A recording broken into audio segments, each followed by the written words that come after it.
Law of conservation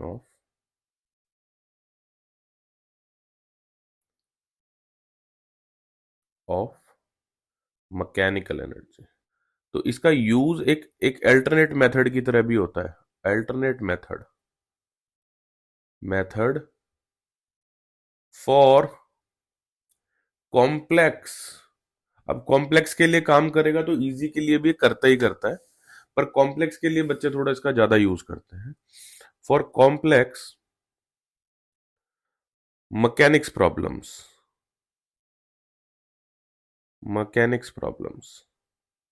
क्योंकि mechanical energy है ऊपर, तो इसलिए मैकेनिक्स प्रॉब्लम्स। मैं एक सिचुएशन बना रहा हूँ, उसके अकॉर्डिंग फिर हम लोग इसको थोड़ा सा मैथमेटिकल फॉर्मेट में लेके आ पाएंगे। तो सिचुएशन काइंड ऑफ कि सपोज ये एक वॉल है और ये ग्राउंड है। ये हमारे पास एक ब्लॉक है, ये ब्लॉक में मास m है, और यहाँ पे हमने एक स्प्रिंग ली हुई है जो कनेक्ट है ग्राउंड से। फोर्स लगाया F। अपने मास और वेट की वजह से, अपने मास की वजह से जो इसमें के अंदर वेट है, उस वेट की वजह से बॉडी नीचे की तरफ जाने की कोशिश करेगी। अगर मैं इसको ऐसे छोड़ दूंगा तो mg।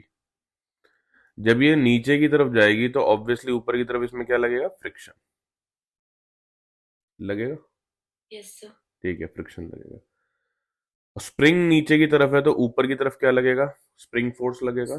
स्प्रिंग फोर्स लगेगा जो कि हमें पता है -kx के इक्वल होता है। ठीक है, तो मैं इसमें अब कैसे आगे प्रोसीड कर रहा हूं, देखने वाली बात यह है। वर्क एनर्जी थ्योरम के लिए हमने एक बात देखी थी बेटा, दैट इज ऑलवेज वैलिड, कि वो हमेशा वैलिड होती है। उसमें कोई वो जो चीज आपको अगर लिख दी गई है कि ऑलवेज वैलिड, इसका मतलब वो यूनिवर्सल है। तो यूनिवर्सल का मतलब आप उसको कभी भी यूज कर सकते हो विदाउट एनी एक्सेप्शन। तो यहां पे मैं उसको यूज कर रहा हूं, वर्क एनर्जी थ्योरम।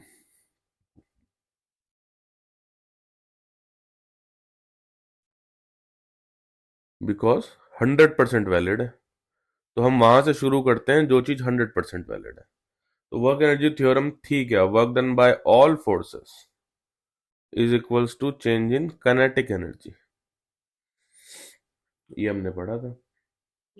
अब चेंज इन काइनेटिक एनर्जी से पहले work done by all forces को जरा मैं खोल लूं, तो इस सिचुएशन में जो मेरे पास ऊपर फिगर है उसमें कौन कौन से फोर्सेस हैं, उसमें देखा, हाँ, फ्रिक्शन और राइट। ठीक है, तो मैं देख पा रहा हूं work done by external force है जो कि F है। वो F मेरा work done by external force है। और work done by what, spring है, स्प्रिंग है। वर्क डन बाय ग्रेविटी है, ग्रेविटेशन फोर्स भी है, राइट। और वर्क डन बाय फ्रिक्शन भी है, वर्क डन बाय फ्रिक्शन भी है। ठीक है, और ये सारे मिला करके किसके इक्वल कर दूं मैं, चेंज इन काइनेटिक एनर्जी के इक्वल। ठीक है, तो मैं इन सबको अब मैं आपसे पूछना चाह रहा हूं, क्या मैं इसको कैटेगराइज कर दूं कंजर्वेटिव फोर्स की कैटेगरी में? So these are the conservative forces. Left one is external force and this one is non-conservative force. Very good. And that is equals to change in kinetic energy. अब मैं इसको थोड़ा summarise करने जा रहा हूँ बेटा। Work done by conservative force, work done by conservative force is equals to negative of change in potential energy, या change in potential energy negative of work done by conservative force, हमने पढ़ा है। ठीक है, अभी अभी उसके लिए कंफ्यूज नहीं होना, अभी ऐसा कर देता हूं, मैं ऐसे लिख देता हूं इसको कंबाइनली, राइट हैंड साइड। तो work done by external force plus work done by non conservative force, इस side change in kinetic energy है, इसको मैंने राइट साइड भेज दिया negative work done by conservative force. इतना ठीक है? ठीक है, हमने पढ़ा है यहां पे कहीं ब्रैकेट में लिख देता हूं change in potential energy is equal to negative of work done by conservative force, ये हमने पढ़ा हुआ है। तो इसका मतलब नेगेटिव ऑफ डब्ल्यू सी को मैं कन्वर्ट कर सकता हूँ किस में, चेंज इन पोटेंशियल एनर्जी में। इसको मैं रिप्लेस कर सकता हूँ इससे, डेल्टा यू से। डेल्टा यू होगा क्या, obviously U F minus U I. तो मैं लिख रहा हूं यहाँ पे work done by non conservative force plus work done by external force is equals to K F minus K I plus U F minus U I. बेटा ये कहां से निकला है, ये निकला, इसका ओरिजिन कौन है, ये इसका ओरिजिन है, यहीं से सब डिराइव हुआ ये पूरा। और वो क्या 100% वैलिड थी, तो क्या ये इक्वेशन 100% वैलिड होगी, क्योंकि ये वहीं से निकली है तो ये भी 100% वैलिड होगी। तो विदाउट एनी अजम्पशन आप इस इक्वेशन का यूज हमेशा कर सकते हो, और आपको कभी उस इक्वेशन को कभी नहीं भूलना चाहिए जो 100% वैलिड हो। इसका मतलब अगर आप कल को कोई फॉर्मूला भूल भी गए तो आप यहां से शुरू कर सकते हो, यहां से एटलीस्ट शुरू कर सकते हो। ठीक है, इतनी बात समझ आई आपको? ठीक है, चलते हैं आगे। तो अब यहां पे मैं ये कह रहा हूं कि ज्यादातर कुछ केसेस में मैं ऐसे बना देता हूं, but in most of the mechanics problem जो हम लोग डील करते हैं यूजुअली बच्चों के साथ, तो 99% प्रॉब्लम में आपको क्वेश्चन के अंदर, अगर वो टफ बनाना नहीं चाह रहा पेपर को, तो वो 99% प्रॉब्लम में स्मूथ वर्ड का यूज करते हैं सरफेस में, कि सरफेस स्मूथ है। सरफेस स्मूथ होने का मतलब हो गया work done by non conservative force zero. Very good. अगर क्वेश्चन में, ये तो मैं ये कहूंगा कि 99.9% प्रॉब्लम्स में ऐसा होता है, क्वेश्चन में सीधा बताएगा कि एक बॉल आ रही है, एक पेंडुलम चल रहा है, एक्सटर्नल फोर्स दिया ही नहीं है कि किसने दिया है फोर्स, राइट, ऐसा कुछ वो देता नहीं है ज्यादातर टाइम, लेकिन फिर भी हमने फॉर्मूले में ऊपर कंसिडर कर लिया है।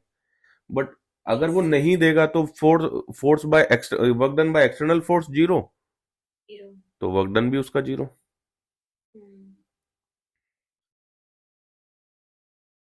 तो जब ये जीरो ही हो गए तो ऊपर वाली इक्वेशन अब मॉल्ड होगी, चेंज होगी, तो लेफ्ट हैंड साइड तो पूरा जीरो हो गया, और काइनेटिक और पोटेंशियल को मैंने रीशफल किया और एक साथ कर लिया।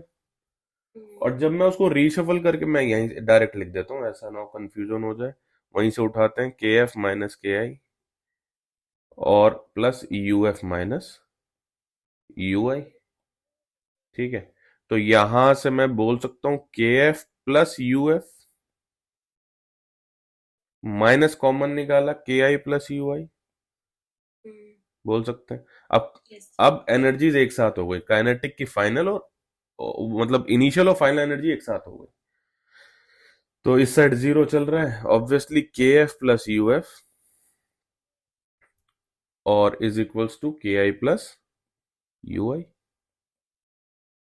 तो यहां से मैं बोल सकता हूं कि final mechanical energy is equals to initial mechanical energy. लेकिन क्या मैं आपसे बात पूछ रहा हूं बच्चे, क्या आप इसको डायरेक्टली कहीं भी यूज कर दोगे, या ऊपर वाली जब दो कंडीशन सेटिस्फाई होंगी तभी यूज करोगे? कंडीशन सेटिस्फाई होंगी, है ना, कंडीशंस। तो ये मत भूलना अगर आप नीचे वाली डायरेक्ट लगा रहे हो कंडीशन। तो इसके लिए एक थंब रूल बनाते हैं ना, चलो, कि जब भी हमें कोई क्वेश्चन मिलेगा ना, हम सबसे पहले इन्हीं दोनों बातों पे बात करेंगे कि क्या ऐसा है तो ठीक है, नहीं तो कोई बात नहीं। अब मैं आपको एक चीज बताना चाह रहा हूं कि ये तो दे दिए हथियार, चलाना तो सिखाया ही नहीं, हथियार दे दिए, तो ये तो और प्रॉब्लमेटिक है, अगर हथियार दे दिया और चलाना सिखाया नहीं तो इशू है। ऐसी ऐसी हमारे पास, मैं आपको बता दूं, मैं लिस्ट बना दे रहा हूं, आप कहीं लिख लेना इन चीजों को, मैं एक लिस्ट बना दे रहा हूं। ऐसी हमारे पास पूरी थ्रू आउट द फिजिक्स में कुछ इक्वेशंस है जो हमें मालूम होती है, और मालूम होना एक बात है, to know those equation is one thing, but to know how to its application works, है ना, कि उसको अप्लाई कैसे करना है, that is a different thing. और क्वेश्चन इसी पे आता है हमेशा कि अप्लाई कैसे करना है। अब कौन कौन सी ऐसी इक्वेशन है मैं आपको लिस्ट बना दे रहा हूं। सबसे पहली ही हुई स्टार्ट वर्क एनर्जी थ्योरम। ठीक है, इसको अप्लाई कैसे करना है अगर आपको मालूम पड़ गया तो बहुत अच्छी बात है, ब्लेस्ड हो आप। Conservation of mechanical energy, conservation of linear momentum, conservation of angular momentum. आप ये पाओगे धीरे धीरे कि आप हम हमेशा से इन टॉपिक्स में वीक रहे हो, जो मैं लिखता जा रहा हूं। वीक का मतलब आपको मालूम है आज भी कि ये इक्वेशन तो मुझे मालूम है, बट इनको अप्लाई कैसे करना है मुझे नहीं मालूम sir. Conservation of angular momentum, Bernoulli's equation, equation of continuity, 11th खत्म, 12th का पोर्शन शुरू, गॉस थ्योरम। जो सर्टेन डेरिवेशन स्कूल में करा दिया वो तो मालूम रहेगा, लेकिन अगर रैंडम क्वेश्चन आ गया तो फ्लैट हो जाता है दिमाग। Ampere circuital law, most of it. तो ये जो मैंने ये जितनी बनाई है ना, और मैं आपको बता रहा हूं इन हर जगह से क्वेश्चन पक्का होता है। कोई भी पेपर आपको नहीं मिलेगा जिनमें आपको, चाहे वो आप इंडिया का कोई पेपर देख लो चाहे बाहर का देख लो, कहीं पे भी कि यहां से क्वेश्चन ना उठा हुआ हो। ठीक है, क्योंकि ये एप्लीकेशन सिखाती हैं, तो मैं इसको हटा दे रहा हूं। आपने लिखना हो तो शायद लिख लिया होगा, नहीं तो स्क्रीनशॉट ले लो, जो भी है। लिख लिया? लिख लिया, बहुत बढ़िया। ठीक है, तो हम इनमें से लिस्ट बाय लिस्ट जैसे हमारा सीक्वेंस आता जाएगा चीजों को देखते जाएंगे।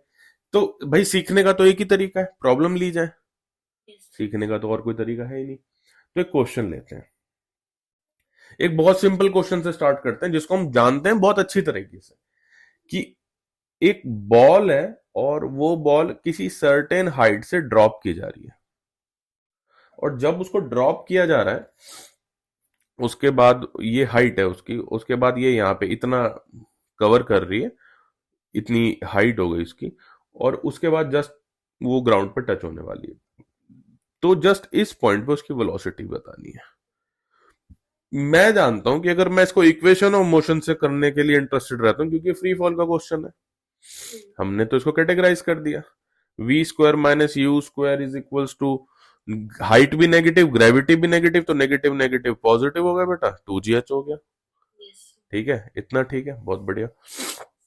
अब उसके बाद में ये यू स्क्वायर, ऑब्वियसली ये नेगेटिव, ये जीरो, तो v इज इक्वल्स टू, क्योंकि ड्रॉप किया है ना जस्ट, है ना, तो v is equal to √2gh।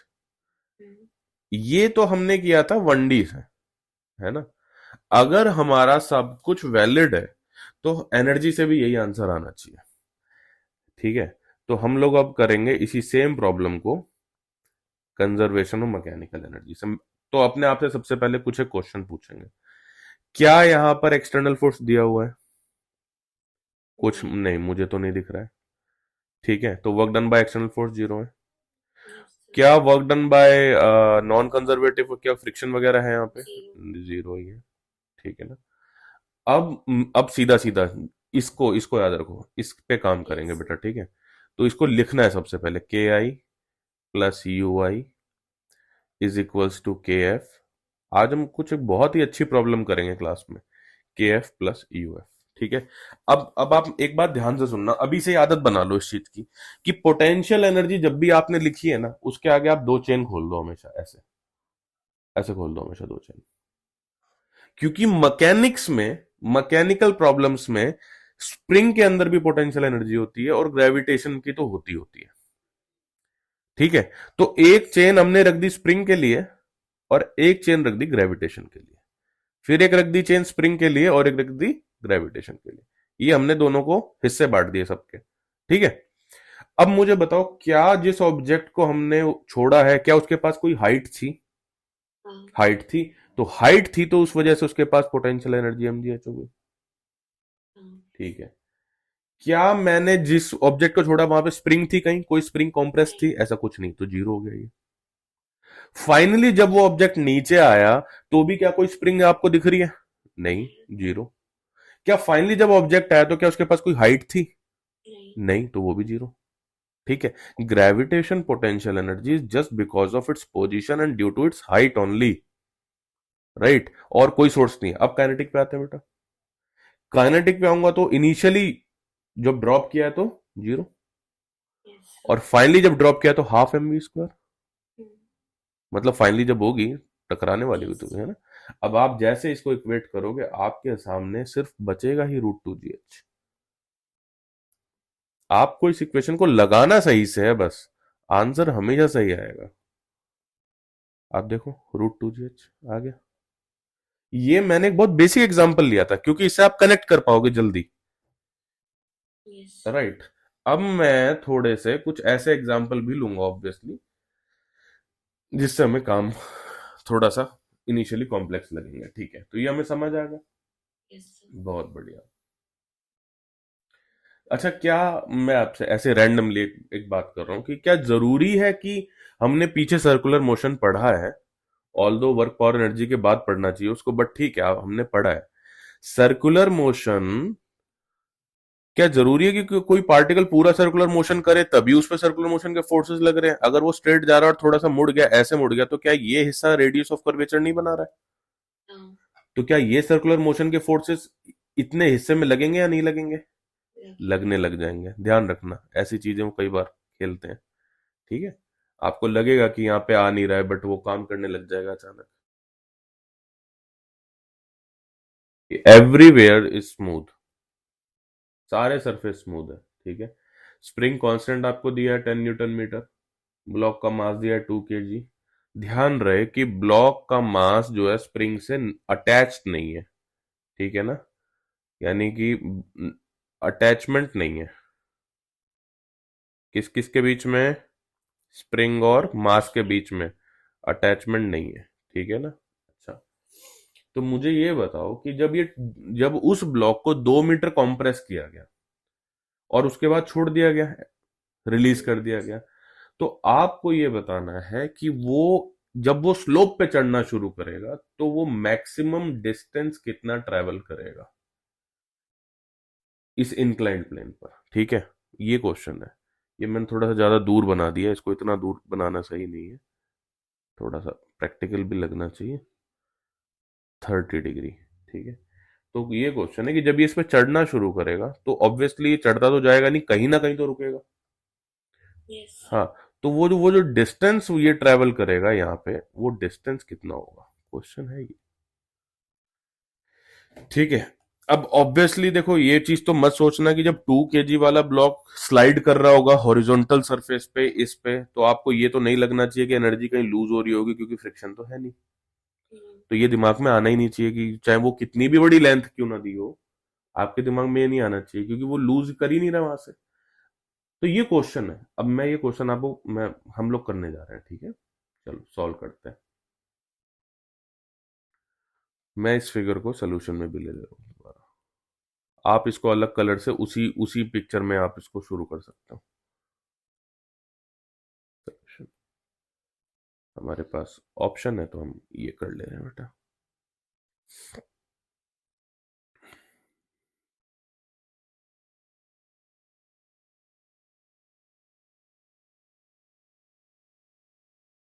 ठीक है, तो सबसे पहले हम अपने आप से पूछ रहे हैं क्या work done by non conservative force zero है? शाबाश। क्या एक्सटर्नल फोर्स जीरो है? बहुत बढ़िया। हाँ, कहीं दिया नहीं है ना, वो तो स्प्रिंग का ही है कॉम्प्रेस करके, कहीं ऐसा कुछ दिया नहीं कि 1% 10 न्यूटन से कुछ लगा रहा है, ऐसा कुछ तो नहीं है। हाँ, एक्सटर्नल फोर्स जीरो है, ठीक है। तो इसका मतलब ये एक चीज तो है कि conservation of mechanical energy true हो जाएगी या होल्ड करेगी? होल्ड करेगी, ठीक है। तो जब अगर वो होल्ड करेगी ना तो उसको लगाते हैं बेटा, ठीक है। अच्छा, 2 मीटर कॉम्प्रेस करने का मतलब हो गया स्प्रिंग को कि स्प्रिंग को उसकी नेचुरल लेंथ के कंपेयर में 2 मीटर कॉम्प्रेस किया गया। क्या आप ये बात समझ रहे हो? ठीक है, ठीक है। तो अगर मैं इस ब्लॉक को ऐसा बनाऊं कि ये और कंप्रेस होके सपोज ये यहां पे था, मान के चलता हूं मैं ये ब्लॉक यहां पे था इनिशियली, है ना। तो ये स्प्रिंग की नेचुरल लेंथ थी, ठीक है ना। यहां से इसको मैं अभी के लिए इसको हटा दे रहा हूँ, सपोज यहां से इसको 2 मीटर कॉम्प्रेस किया गया। मैं ये इमेजिन कर ले रहा हूँ कि जो पिक्चर में दी हुई है वो फाइनल कॉम्प्रेशन है, चलेगा इतना? ठीक है, कंफ्यूजन तो नहीं है कोई? नहीं, ठीक है। 2 मीटर उसको कंप्रेस कर दिया गया, मैं मान के चलता हूँ।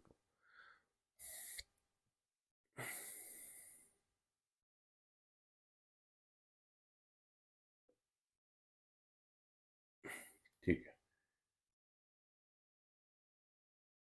2 मीटर। अब मैं इक्वेशन लिखने जा रहा हूँ, इक्वेशन लिखते हैं हम लोग। तो इक्वेशन क्या है भाई हमारी, के आई प्लस यू आई। थोड़ा खुला खुला इसलिए लिख रहा हूँ क्योंकि अभी यहाँ पे काफी कुछ मे भी डेटा आ जाए, मे भी ना आए, एटलीस्ट स्पेस तो बना के चले, क्योंकि यहाँ स्प्रिंग भी दिख रही है मुझे, हाइट भी दिख रही है। ठीक है, चलो बेटा आपस में बात करेंगे इस चीज को लेके कि जब आपने इनिशियल पोजीशन पे, ठीक है, तो इनिशियल पोजीशन के लिए मैं फॉर्मूला यूज कर रहा हूं, हाफ एम इनिशियल वाली वेलोसिटी स्क्वायर। क्या इनिशियल उसके पास कोई वेलोसिटी है, कॉम्प्रेस कर रखा है तो नहीं है, तो वो तो जीरो हो गई।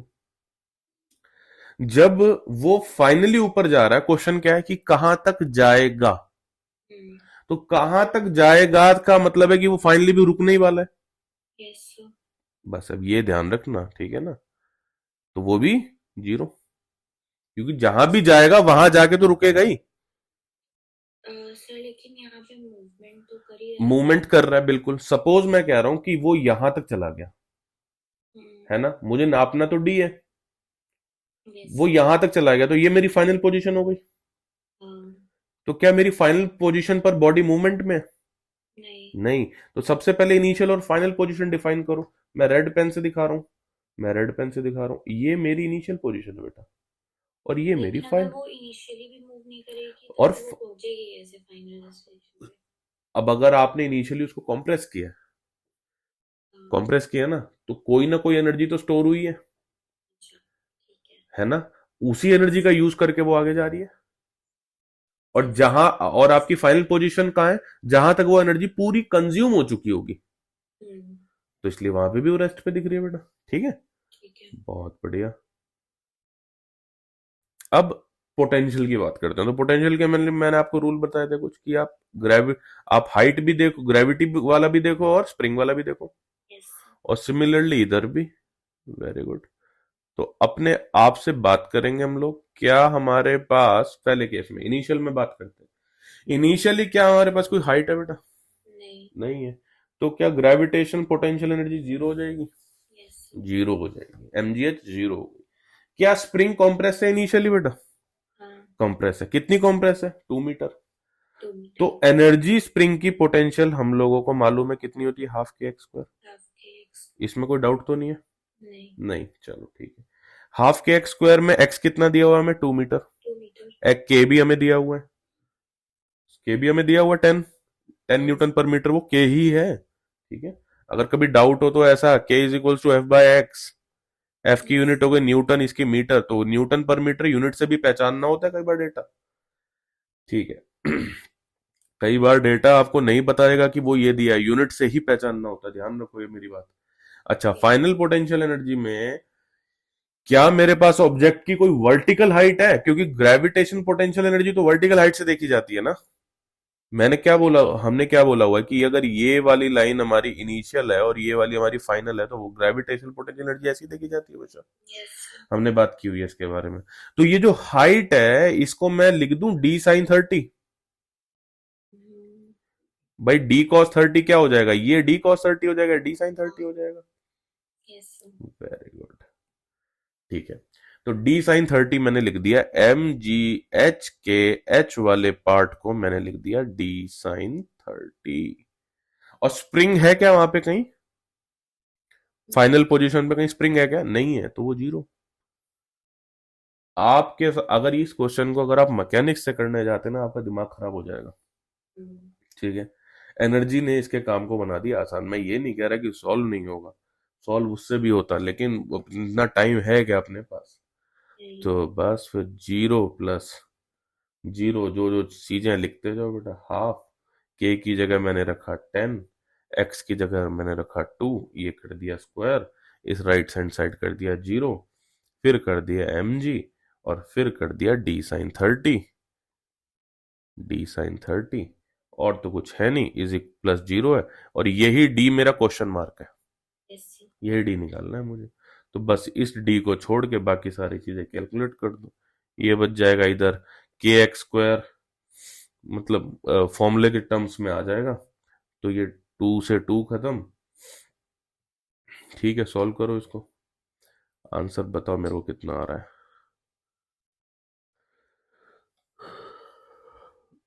1/2 आएगा। 2 आएगा, बहुत बढ़िया, 2 मीटर आ रहा है, बिल्कुल सही आंसर है। सो बेटा आपने देखा कि आपने एक ही एग्जांपल देखा, हम आगे और भी देखेंगे, बट क्या इससे आइडिया लगा कि कैसे इसको अप्रोच करना। यही स्टेप्स, इसमें से 20-30% स्टेप्स इनिशिएट करना किसी प्रॉब्लम को सबसे टफ काम होता है, इनिशिएट करना। इनिशिएट अगर हो गया तो काम हो जाएगा। तो इनिशिएट कैसे करना है, सबसे पहला स्टेप, स्टेप लिखेंगे यहाँ पे हमने कहीं अपने अपने कुछ रूल्स बनाए हैं, अभी हमारे खुद के कुछ सेट ऑफ रूल्स हैं, तो वो रूल्स हम लोग लिख रहे हैं। हमारे रूल्स ये कहते हैं कि सबसे पहले ऑब्जर्वेशन हम नीचे लिखेंगे, ऑब्जर्वेशन, ऑब्जर्वेशन।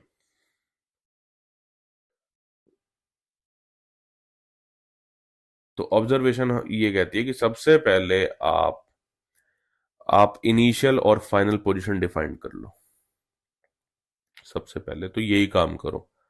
सेकंड, आप आइडेंटिफाई करो कि एक्सटर्नल फोर्स है या नहीं है, और नॉन कंजर्वेटिव फोर्स है या नहीं है ना। अगर वो है, अगर वो जीरो नहीं है, तो यूज करो वो वाली इक्वेशन जो 100% वैलिड थी, वैलिड इक्वेशन, वो आपको मालूम है मैं किसकी बात कर रहा हूं। और अगर वो जीरो है तो यूज करो कंजर्वेशन ऑफ मैकेनिकल एनर्जी,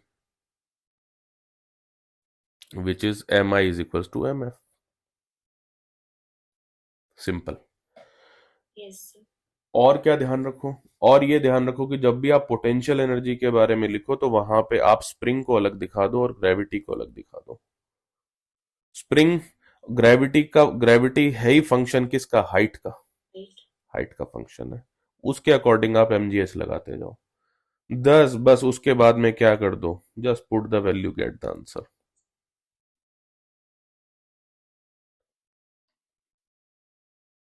ठीक है, बस ये आप अपने स्टेप्स याद रखेंगे हमेशा। v वेलोसिटी से कोई ऑब्जेक्ट आ रहा है, l लेंथ ग्राउंड की, मैं इसका यूज कर लेता हूँ कर्सर का। ठीक है, तो ये l लेंथ हो गया, इसका कोफिशिएंट ऑफ फ्रिक्शन μ1 हो गया। ये वाला जो z था, z क्या था, जब ये स्प्रिंग अपनी नेचुरल लेंथ पर थी, ये तब का डिस्टेंस है। जब स्प्रिंग ऊपर गया तो ऑब्वियसली स्प्रिंग ने कॉम्प्रेस किया होगा, कितना, x कॉम्प्रेस किया होगा। ठीक है, ये कोफिशिएंट ऑफ फ्रिक्शन म्यू है। एक बार इसको ले लेते हैं, डेटा के टर्म्स में लेते हैं इसको, ये सारी चीज को कोई। तो जो रेड वाला पोर्शन है ये आपसे पूछा है, ठीक है, तो मैं उसको अब रब कर रहा हूं, या आप ऐसे कह सकते हो कि मैं पूछ रहा हूं कि x कितना होगा, क्वेश्चन। ठीक है, और x मैं बता दूं ये मैक्सिमम कंप्रेशन है, ये मैं ऐसे लिख दे रहा हूं, x max, question mark. x क्या है, कंप्रेशन है ना, तो मैक्सिमम कंप्रेशन पूछा है मैंने आपसे, ये मेरा क्वेश्चन है। भाई यहाँ पे तो फ्रिक्शन भी आ गया बेटा। हाँ, यहाँ पे प्रॉब्लम ये है। तो एक चीज जरा अपनी क्लियर कर लें पहले, कि ये ऑब्जेक्ट जब ऊपर जाएगा, जो रेड पोजीशन है मैं उसी को फाइनल मान ले रहा हूं अभी से ही, है ना, वही मेरी फाइनल पोजीशन होगी। और ये मेरी इनिशियल पोजीशन है अभी जहां पर है, ये मेरी इनिशियल पोजीशन है। तो इन दोनों के बीच में मेरे को क्या करना है, इक्वेशन को सेट करना है इनके बीच में, इनिशियल और फाइनल के बीच में। क्या फाइनल पोजीशन पर ऑब्जेक्ट की वेलोसिटी 0 होगी, ये हुई ना बात, यहां कुछ बढ़िया निकल के आया, वेलोसिटी 0 होगी। क्या 2 मीटर तो फ्री लेंथ है, 2 मीटर तक स्प्रिंग की नेचुरल लेंथ है, क्या कॉम्प्रेशन होने के बाद वो 2+x हो जाएगी इंक्लाइंड प्लेन पे, 2+x। तो क्या अगर मैं फाइनल पोजीशन से ऑब्जेक्ट की हाइट निकालूं, तो क्या ये वाली लेंथ अगर 2+x है, तो ये 2+x cos थीटा और 2+x sin थीटा नहीं हो गई, यस सर। हो गई, ये बात समझ आ गई। तो ये होगी 2 + x, और कितना है साइन थी, 30 है, साइन 30। क्या ये मेरा h हो गया? क्या ये मेरी हाइट हो गई ऑब्जेक्ट की? Yes sir. Very good. कहाँ काम आएगी mgh में? आएगी काम? हाँ। आएगी, ठीक है। ठीक है जी। तो शुरू करते हैं अपनी वो वाली इक्वेशन लगाते हैं जो 100% वैलिड होती है। Work done by non conservative force plus work done by external force is equals to what?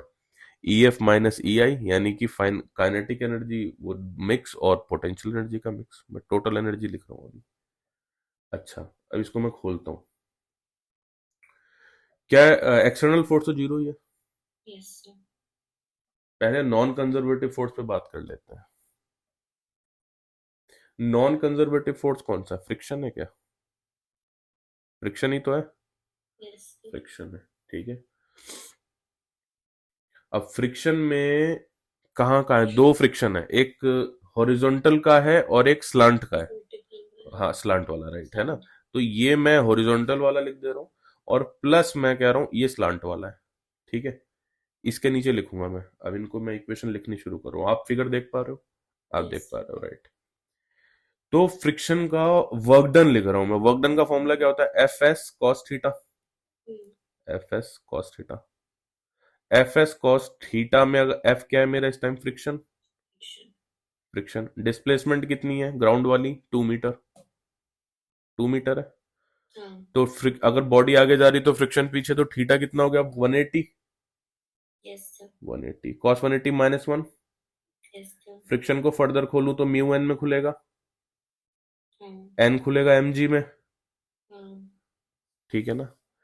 अब ये फॉर्मूला किस में खुल गया? -μmg into 2। बोलो, इतना सेटिस्फाई हो तुम? Yes sir. चलेंगे, ये हो गया पहले वाला काम, है ना। तो म्यू कितना दिया हुआ है? 2.2। 0.2 दिया हुआ है, ठीक है। चलिए, अभी मैं इक्वेशन पे आऊंगा बाद में, पहले मैं ये सारी चीजें लिख लूं। अच्छा भाई, तो स्लांट पे जा रहे हैं। अब स्लांट पे जा रहे हैं। स्लांट पे जा रहे हैं तो फ्रिक्शन लग रहा है ऊपर की तरफ, ठीक है। तो मैं फॉर्मूला वही लिख रहा हूं, म्यू एन, और साथ में डिस्प्लेसमेंट हो गया। डिस्प्लेसमेंट कितना है? अभी भी वो उतना ही है, 2 मीटर ही है, हाँ। राइट। ठीक है, 2 मीटर है, 2 + x है बेटा। यहां गड़बड़ होगी ना। देखो, मैं इसको शुरू से लिखता हूँ। एफ एस कॉस थीटा, ठीक है। Yes sir. थीटा कितना हो गया? 180 रहा। डिस्प्लेसमेंट कितना हो गया? 2 + x रहा या नहीं रहा? हाँ। हाँ। एफ कितना रहा? फ्रिक्शन। Yes sir. फ्रिक्शन को खोलो म्यू एन में।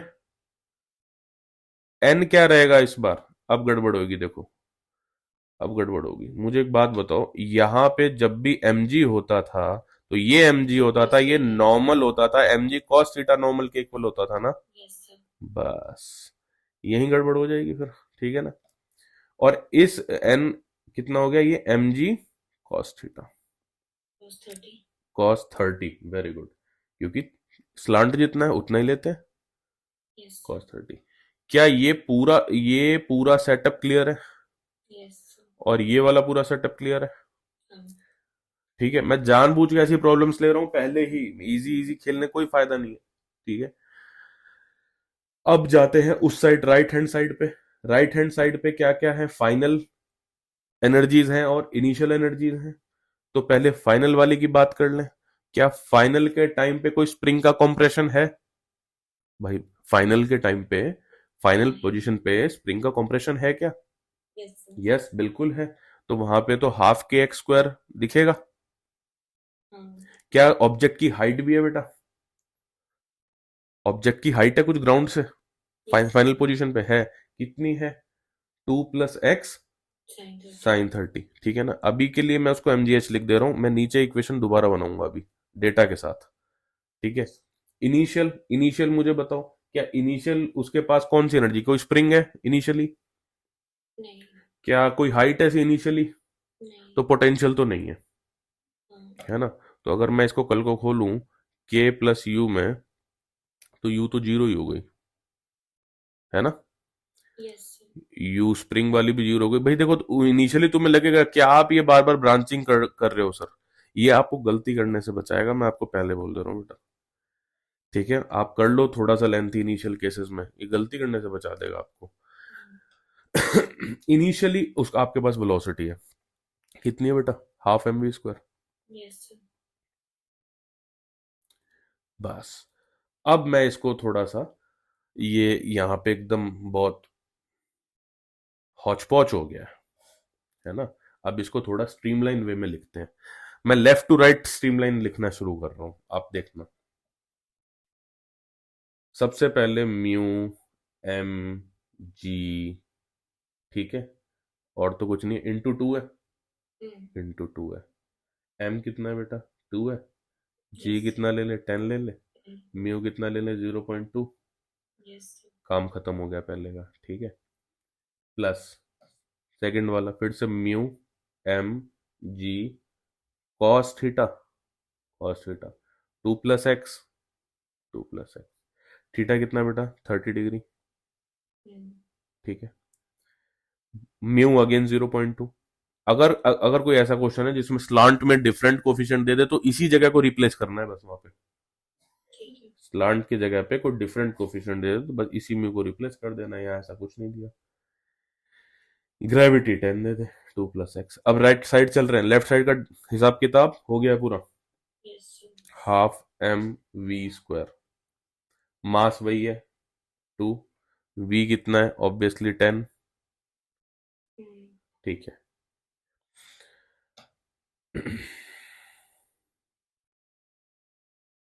देखो एक चीज ध्यान रखना, अब यहाँ पे कंफ्यूजन हो जाएगी तुम्हें। लेफ्ट हैंड साइड के जितने भी माइनस थे उसको मैंने सेपरेट कर लिया थोड़ा सा, ठीक है। ऊपर ई एफ माइनस ई आई था तो उसको मैं रीअरेंज कर रहा हूं, वो देख लेना आप कैसे हुआ है। मैं लेफ्ट हैंड साइड इस टाइम आपको कोई माइनस दिख नहीं रहा है, यस सर।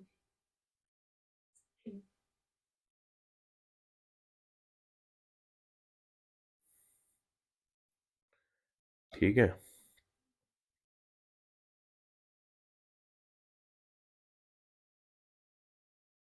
एक्स ही तो निकालना है, क्वेश्चन मार्क। M2 हो गया, ग्रेविटी 10 हो गई, हाइट कितनी थी, 2 + x साइन 30, ठीक है।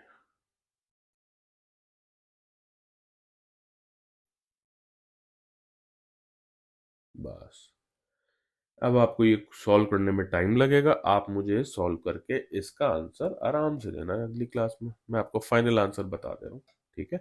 मैच कर लेना बेटा उससे, 2.45 मीटर आना चाहिए, ठीक है। नहीं मैच करे तो भी बताना, ठीक है। जो स्ट्रिंग है, स्ट्रिंग कौन सी है, पी और क्यू उसके मासेस हैं। पी मास एम है, क्यू मास 2m है, ये दोनों, ये पूरी स्ट्रिंग स्ट्रेच रहेगी हमेशा। और ये स्ट्रिंग अगर स्ट्रेच रहेगी तो जब ये वाला मास, जब आप इसको लूज कर दोगे तो ये स्ट्रिंग ऐसे नीचे जाना शुरू करेगी। Yes sir. ये स्ट्रिंग जब नीचे जाना शुरू करेगी तो एक टाइम आएगा कि ये जो पी वाला मास है वो इस बी पर आ जाएगा, यहां पर। और क्यू वाला उस टाइम कहाँ होगा, बहुत नीचे होगा। यानी क्यू वाला मास जो 2m मास है वो बहुत नीचे होगा और पी वाला बी की पोजीशन पे होगा, ठीक है। उस पर्टिकुलर इंस्टेंट पर हमें क्या बताना है, उस पर्टिकुलर इंस्टेंट पर स्पीड बतानी है हमें पार्टिकल पी की। तो क्वेश्चन ये है, velocity of particle P when when it reach B, when it reach B is question mark, ठीक है। ये अगेन रिपीट कर रहा हूं, ये एक पाइप है, ये उस एक तरह का आर्क है ऑब्वियसली, ये उसका रेडियस आर दिया हुआ है। इस आर्क का जो पी है वो एक मास है m, और q है वो मास है 2m। स्ट्रिंग हमेशा टॉट रहनी चाहिए, यानी कि एकदम स्ट्रेच रहनी चाहिए, स्लैक नहीं आना चाहिए उसमें किसी मोशन में। मैंने अभी पकड़ रखा था और अब इसको छोड़ दिया। जैसे इसको छोड़ा तो ये क्या नीचे जानी शुरू करेगी ऐसे। यस तो सर। उस टाइम पे पॉइंट पी, एक टाइम आएगा जब पी यहां पर आ जाएगा इस पोजीशन पर, और क्यू पहुंच जाएगा इस पोजीशन पर। उस पर्टिकुलर इंस्टेंट पे मुझे पी पॉइंट, जब पी यहां पर आ जाएगा उसकी मुझे स्पीड बतानी है। जब ऑब्वियसली वो बी बी पर होगा तो उस टाइम क्यू यहाँ कहीं होगा। Yes sir. ये क्वेश्चन है मेरा।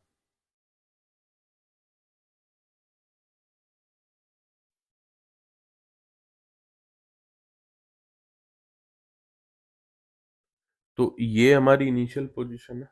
अभी जो यस फिगर सर। दिख रही, अभी जो फिगर दिख रहा है, मैं इसको ऐसे दिखा लेता हूँ।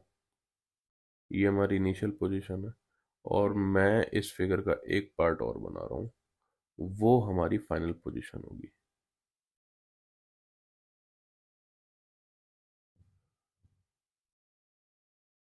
ठीक है।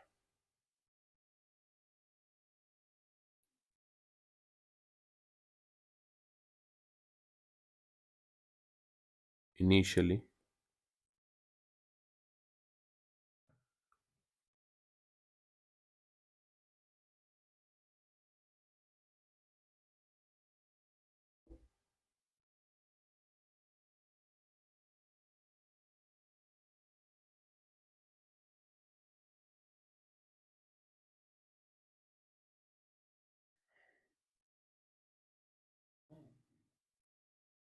ये स्ट्रिंग ऐसे आ जाएगी नीचे, क्यू हट जाएगा यहाँ से। और सर एक डाउट। हाँ बेटा, बोलो। अभी तो मैंने क्वेश्चन वगैरह बना ली, और फिर उसमें एक डाउट आ रहा है कि जब पी क्यू पर होगा, हम्म। क्यू की जगह पे, तो वहां पे ग्रेविटेशन हम हाइट कंसिडर करेंगे या नहीं, क्योंकि यहाँ पे कुछ कहा नहीं है कि ग्राउंड है या नहीं। बिल्कुल सही बात है तुम्हारा, इसीलिए मैं इनिशियल और फाइनल पोजीशन बना रहा हूँ। ये अभी जैसे मैं ऑब्वियसली एनर्जी लिखूंगा तो वो मुझे कंसिडर कुछ तो करना ही पड़ेगा ना। हाँ। बिना कंसिडर करे तो नहीं लिख सकते। मुझे एक मिनट दो, बस मैं फिगर कंप्लीट कर लूँ, वो बताना ही है मुझे। ओके, समझ गई। समझ ठीक है, समझ गई तो बहुत अच्छा। ठीक है, ये क्यू है, और इसी पॉइंट पे मुझे वेलोसिटी बतानी है।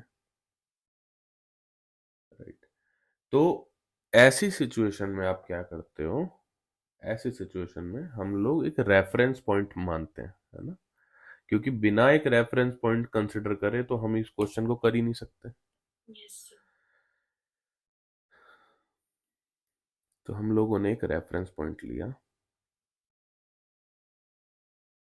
इसको इसको हम लोगों ने एक रेफरेंस पॉइंट ले लिया, इस लाइन को। ठीक है।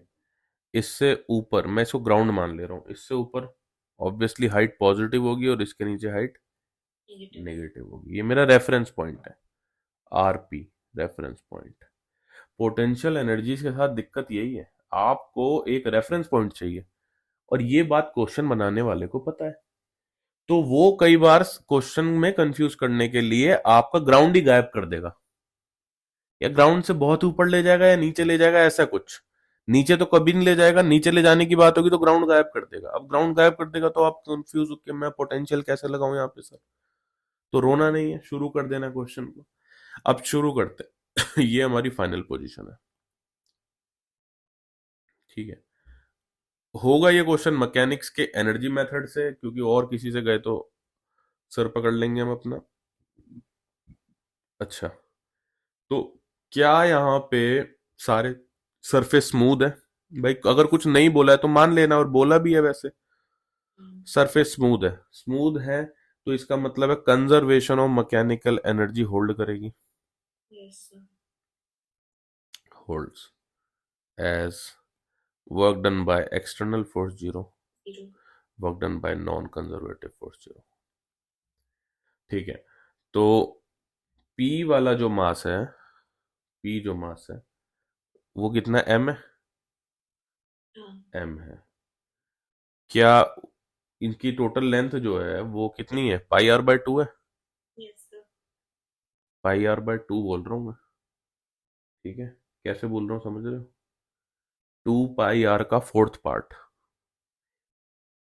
2 पाई आर का फोर्थ पार्ट। हाँ। ठीक है, क्वेश्चन में सो लेंथ ऑफ स्ट्रिंग यानी 2 पाई आर का अगर ये फोर्थ पार्ट है तो मतलब ये एक आर, ये एक 1/4 ऑफ सर्कल ही तो हुआ। Yes sir. ठीक है, क्या ये रिलीज फ्रॉम रेस्ट है? हाँ। From rest. देखो मैं अभी आपके ऑब्जर्वेशन के लिए इनको एक क्वाइट स्लो स्पीड पे रख रहा हूं, क्योंकि यहां फास्ट हुआ तो ये जंप कर जाएगा दिमाग से, और एक बार गया तो फिर इसमें इंटरेस्ट दोबारा कभी भी नहीं बनता है, कभी भी नहीं आएगा टाइम तुम्हारे पास कि तुम इसमें इंटरेस्ट बना ले जाओ, तो फिर वो फिर मार्क्स चले गए। तो इसलिए string remains taught.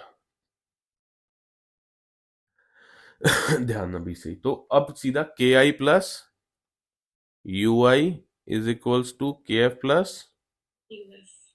You F. शाबाश। चलो, जब ड्रॉप किया है, जब ड्रॉप ही कर दिया तो वेलोसिटी रेस्ट पे 0। जीरो हो गई। स्प्रिंग तो कहीं मुझे वैसे भी नहीं दिख रही है ना? सर। अब जो मेरा रेफरेंस पॉइंट है वहां से मुझे मासेस की पोजीशन देखनी है। ठीक है, अब मास तो दो हुए ना मेरे पास, कितने मास है? 2 मास हो गए ना। Yes sir. ठीक है, तो दोनों मास के लिए मुझे बताओ फाइनल वाला जो मास है, अभी स्प्रिंग तो है नहीं तो मैं स्प्रिंग वाला कर दे रहा हूं 0। 0। अब मैं ग्रेविटी वाला ले आ रहा हूं। अब ग्रेविटी में भी मेरे पास 2 मास हैं, एक एम है, एक क्यू। 2 एम है। दो हाँ। मासेस है ना? क्यू, हाँ क्यू यस। पे 2 एम, राइट। तो 2 एम वाला तो खुद ही मेरे रेफरेंस पॉइंट पर है, हाँ या हाँ। ना? हाँ या ना, इनिशियल पोजीशन पे। Yes sir. और इनिशियल पोजीशन पे जो एम है, ओनली एम है, वो एक हाइट पर है ऊपर की तरफ, हाँ। वो एक हाइट पर है ऊपर की तरफ, कितना हो जाएगा? M m g g r. R. शाबाश। यही गड़बड़ होती बेटा, ये क्वेश्चन फिर लगते हैं कि कॉम्प्लेक्स, क्या ही आ गया? M g r. Final kinetic energy हमें मालूम तो नहीं है, लेकिन इतना मालूम है कि दोनों की सेम होगी अगर स्प्रिंग टॉट है तो। Yes sir. राइट, ये देखो कहाँ का कॉन्सेप्ट कहाँ यूज किया है। 2 m v स्क्वायर, दोनों की सेम है। ठीक है, फाइनल पोटेंशियल एनर्जी पे आते हैं। फाइनल पोटेंशियल एनर्जी फिर से स्प्रिंग की तो 0 है बेटा, स्प्रिंग यहाँ पे यस नहीं सर। है, और फिर से यहाँ पे मासेस तो है, यानी कि ग्रेविटी वाला निकाल रहे हैं तो ग्रेविटी के लिए हमारे पास 2 मासेस है। अब 2 मासेस में से जो m वाला है वो अब m वाला 0 पे आ गया है। फाइनल पोजीशन पे p पार्टिकल क्या b पर है, यस सर। और b ही मेरा रेफरेंस पॉइंट है। हाँ। तो p पार्टिकल जो, अब मैं कर्सर का यूज कर लेता हूं, p पार्टिकल जब b पर आ गया है और b ही मेरा रेफरेंस पॉइंट है, तो उसकी यस सर। पोटेंशियल एनर्जी 0 नहीं हो गई। हाँ। और लेकिन Q वाला तो है अभी हाइट पर है, पॉजिटिव नहीं तो नेगेटिव हाइट पर है। हाँ। अच्छा, वो नेगेटिव हाइट कितनी? पाई आर बाय 2। Exactly exactly. क्या नेगेटिव या पॉजिटिव? नेगेटिव। नेगेटिव। आप तो भाई स्मार्ट होते जा रहे हो दिन ब दिन, बहुत बढ़िया। πr/2 negative. अब बस आपको कुछ नहीं करना है, आपको इसको एक सिंपल लाइन में लगाना है और आंसर हो जाएगा अभी यहां से, सिंपल। तो मैं इसको लिख दे रहा हूं, mgr प्लस 2mg, शफल करके इधर उधर देख लेना, मैंने कर दिया है। πr/2 is equals to half m plus 2m v square.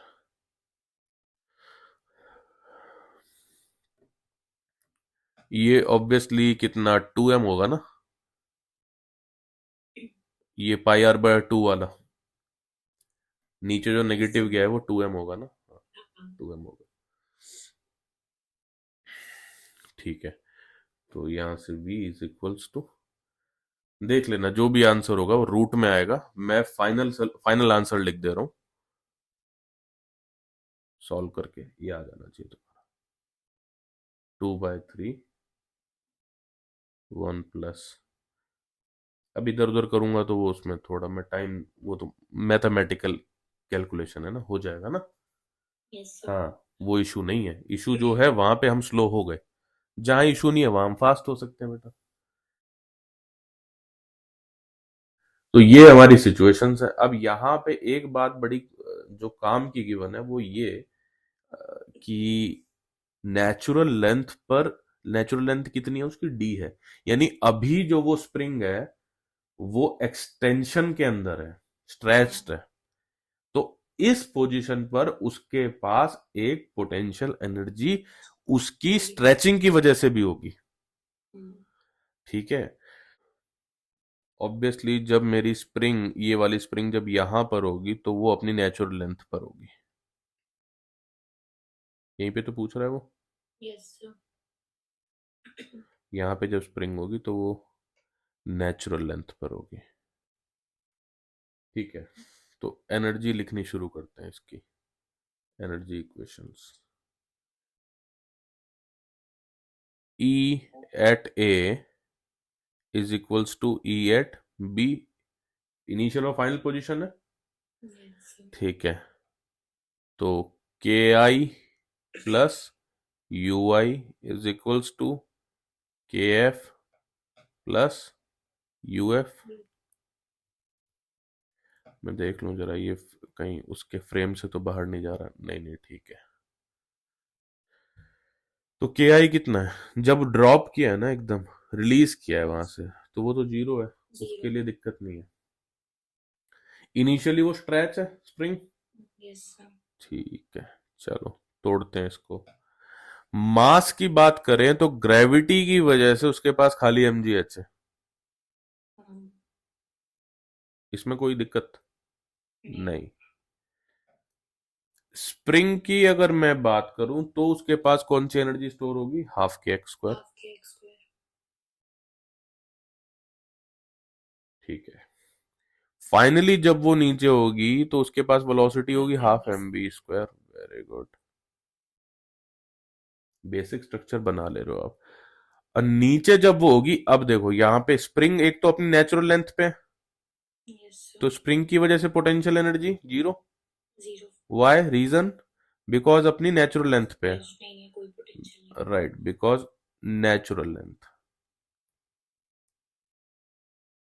Very good. और ग्रेविटी की वजह से कितनी हो जाएगी वहां पे, जीरो। जीरो, हाँ। क्योंकि कोई हाइट नहीं है। Yes sir.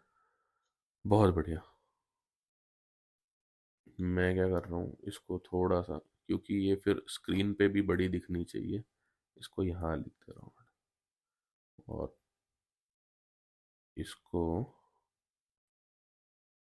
थोड़ा सा ऐसे बड़ा लिख दे रहे हैं। ठीक है।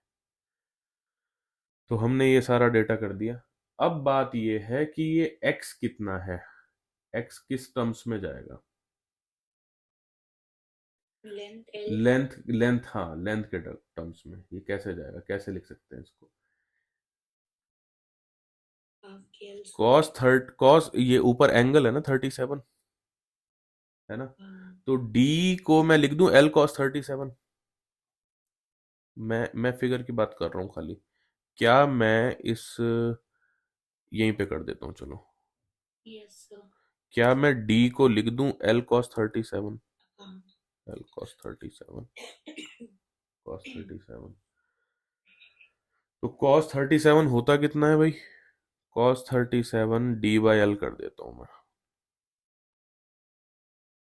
d बाय एल होता है। तो वैसे तो cos 37 होता है 4/5 होता फोर है, बाय फाइव। 4/5, यानी length is equals to 5/4 times of d. Yes. ठीक है। ठीक है, ये हो गई मेरी लेंथ। मैं इसको x के एक्स्ट्रा लेंथ कितनी है, स्ट्रेच कितनी हुई, अगर l लेंथ है तो l में से, अगर मैं l में से d माइनस करूं तो उतना एक्स्ट्रा स्ट्रेच हो रखा है। Yes sir.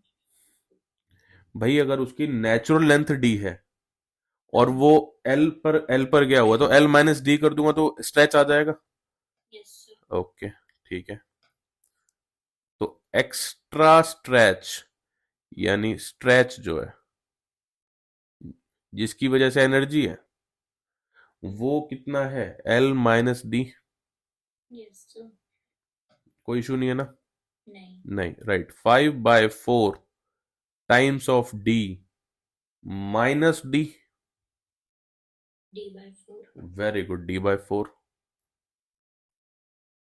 D/4। तो D/4 आ गया जितना एक्स्ट्रा स्ट्रेच है। ठीक है। अच्छा, साइन 37 कितना होता है? मैं ऐसे लिख देता हूँ। साइन 37 भाई कॉस है तो मैं कॉस 37 लिखा है तो साइन 37 कितना होता है? अच्छा, साइन 37 के अगर मैं इस राइट एंगल ट्रायंगल में साइन 37 लूं तो वो H/L हो जाएगा। साइन 37 लूं तो वो H/L हो जाएगा। कौन सा राइट एंगल ट्रायंगल? ये वाला H/L हो जाएगा ना? Yes sir. H/L। तो यहां से क्या हो जाएगा? H is equals to L sine 37। Yes sir. अभी देखते जाओ, हम कुछ कुछ काम रेडी कर रहे हैं क्योंकि यहां पर हमें कुछ डेटा थोड़ी दिया है, सब कुछ डी के टर्म्स में ही तो चल रहा है। तो मुझे हाइट भी डी के टर्म्स में निकालनी है, एक्स भी डी के टर्म्स में निकालनी है। आप मेरी बात समझ रहे हो बेटा? Yes sir.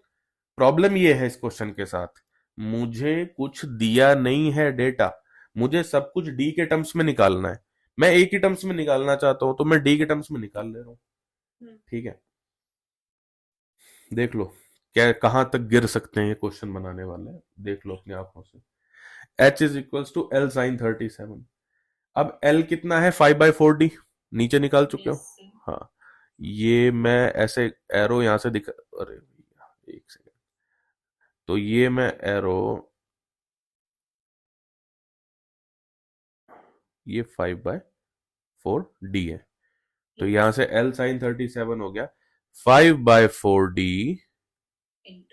Into 3/5 which is 3/4D।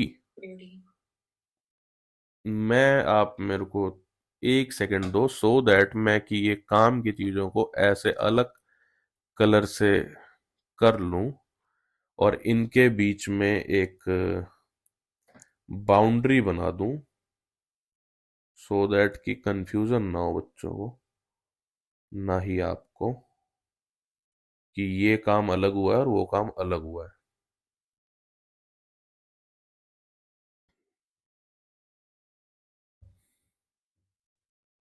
ठीक है जी। Yes sir. ये क्यों किया सारा प्रोसेस? रीजनिंग दो इसको, इसकी मेरे को बेटा रीजनिंग मैं देता हूं, आप अग्री हो तो बताना। ये सारा काम इसलिए किया गया है क्योंकि नीचे आने वाले एक्स एच, नीचे दिख रहा है ना इक्वेशन में, देखो एक्स भी दिख रहा है एच भी दिख रहा है। मेरे को एक्स और एच डी के टर्म्स में रखने की इच्छा है क्योंकि मेरे पास डेटा नहीं है, यस सर। है ना? तो यहाँ पे मैं लिख दे रहा हूं ये बात कि x and h as a terms in terms of d, in terms of d. अब यहां पे हम लोग बढ़िया यूज करो। आप नीचे आपके पास h है, आपके पास x भी है, आप इसको यूज करो।